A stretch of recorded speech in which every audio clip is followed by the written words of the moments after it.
please come in.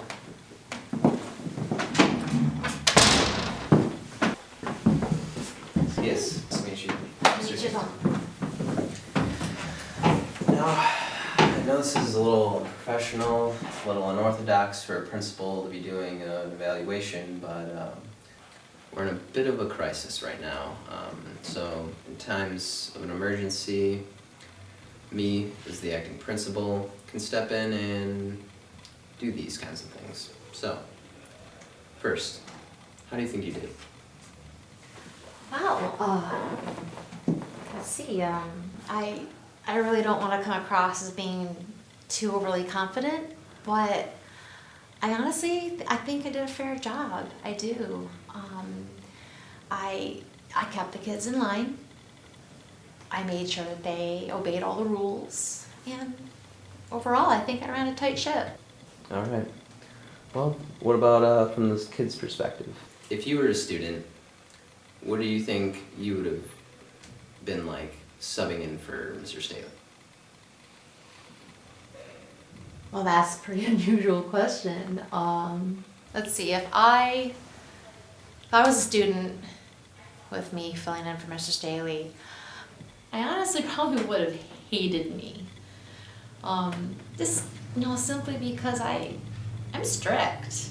I really am. And yeah, I'm a little rough around the edges, but hey, I'm old school. Interesting. Now, did you know that we had some of our students come down to the office and it told me that you were a bitch? No, I didn't. That doesn't sound entirely accurate. Well, I was paraphrasing it a little bit there. All right. So what'd the kid really say about me? And don't worry, I can take it. I can take it. Well, he said you were a fucking slut bitch and a half. Oh. Oh. I wasn't expecting that, but okay.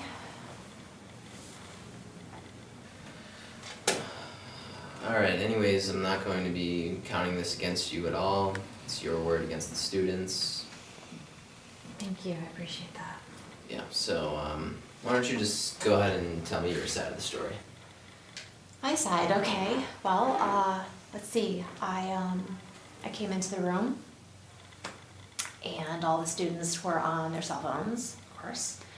And then I had a couple students come in late, and when I called them on it, they were extremely rude to me.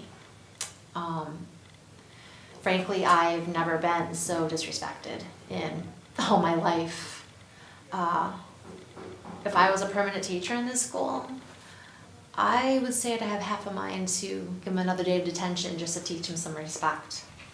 Well, I do apologize, Mrs. Keidis, and, hey, you don't have to explain anything to me, alright? I come from your generation. We stepped out of line back then, we would've got hit. So,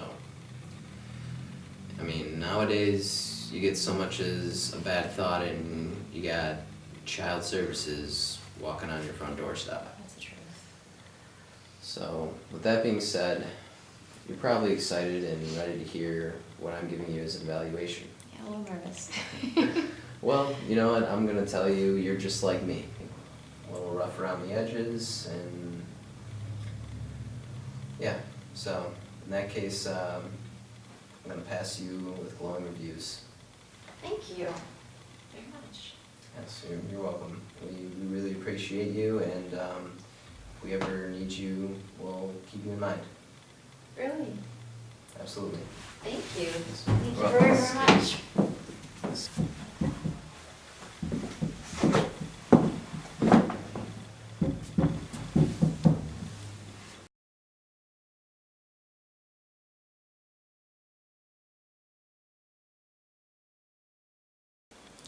Zach, I know we've been dating for a few months now, and I think we're at that point in our relationship where I start asking you stupid questions and you zone out and don't pay attention to anything I say.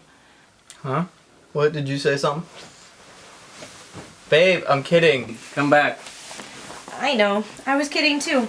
Relax. So what did you want to know? Really? Wow. Okay, well, I mean, we've been dating for a few months and we don't really know each other. Like, did you always live here? Where did you grow up? Well, I lived in Tonawanda for 3 years with my mom and my grandma. My dad was a corrections officer, so I didn't really see much of him. Still don't see much of him. And then when my mom had enough of living with my grandma, she wanted her independence. Me and my whole family moved out here when I was 3. Not really crazy or exciting. What about you? Mine's not much better. I lived in West Seneca for 15 years, and my dad wanted to move to Hamburg, so his job moved him. Crazy, right? Oh, I see. Which do you like better, Hamburg or West Seneca? Oh, sweetie. West Seneca. I'm sorry, all my friends are there, and I don't know a lot of the girls around here. Oh, I'm sorry to hear that. But you still got me though, right? Oh, lucky me. Oh, babe, come on, I was just joking. I know. I was just getting you back from earlier. So what else did you want to know? We should just play 20 questions. Okay, I'm game. But instead of 20 questions, how about 5?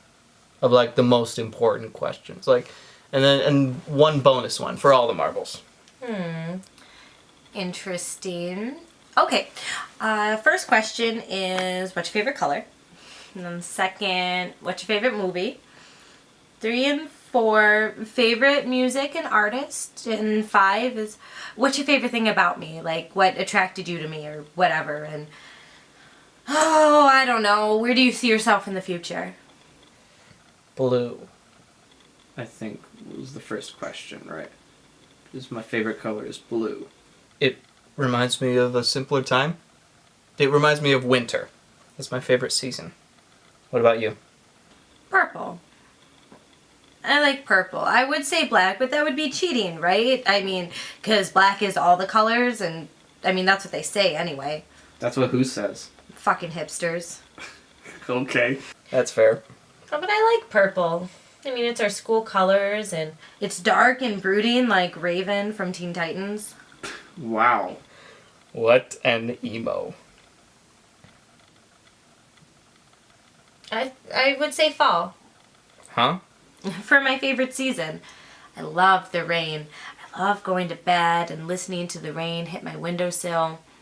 And I love watching thunderstorms. They're so cool. Plus, when I was little, I liked to play in the leaves. Wow, why don't you write me a poem while you're at it? Haha, Zach, you're such a dork. My favorite movie would have to be Varsity Blues. Typical. Kidding. My favorite movie is Dazed and Confused. That's even worse. Hey, it's a good movie. Matthew McConaughey's in it. Plays a sex offender. Yeah, maybe I'm a sex offender. Zach, you're not really funny. Okay, sorry. I would have to say Eternal Sunshine of the Spotless Mind. I love the imagery, I love the artistry, love the soundtrack. It's just a very heartfelt movie, and, you know, I'd like to watch it with you sometime. Wow. Gay. Wow, never mind. My favorite bands are Coldplay and Nickelback. My favorite genre of music is dad rock, like music you can play with your dad and he'll know all the lyrics before you even finish the song. And you think I'm gay? Wow. I'm kidding again. My favorite genre is alternative rock. I also like classic rock or dad rock. And my favorite bands are Radiohead and Tool. And my favorite thing about you is your eyes and your personality. Like, you're fucking crazy. Gee, thanks. But, like, in the best way possible. Like, I never have to filter myself or explain myself. You'll always be right there beside me. And you're always, like, 2 steps ahead of me. And again, I love that nothing is off limits. I can make jokes about dead fetuses. I can make orphan jokes, and I never have to filter myself. Wow. Why don't you hug a tree already? Or kiss another guy. Wouldn't be the first time. Jeez, I told you that in confidence. Relax, babe. I'm just fucking with you. Yeah, I know. And that's why I love you. Did you really just say what I think you just said? No. I said I love splooge. Honestly, I wish you said that instead of the first thing. Anyway, where do you see yourself in a few years? That's $1 million question, right? I haven't even graduated high school yet. I don't know what I'm doing next week. I kind of just take things day by day. Really? Huh. Well, what about you? Where do you see yourself in a few years? Well, I am high school MVP. I figured I would play college football and after that go pro. But if that doesn't work out, obviously I'd try to be a history professor. I've always loved history and I'm not a slouch. I've gotten high honor roll every semester. Wow. Your accomplishments put me to shame. I'm a C student at best, and I got a B once. That's because I cheated off some kid's test. Hey, listen to me. Go to community college. Find yourself there. If you want to find a degree that you want to pursue after college, then you will. You know, I have faith in you. At least someone does.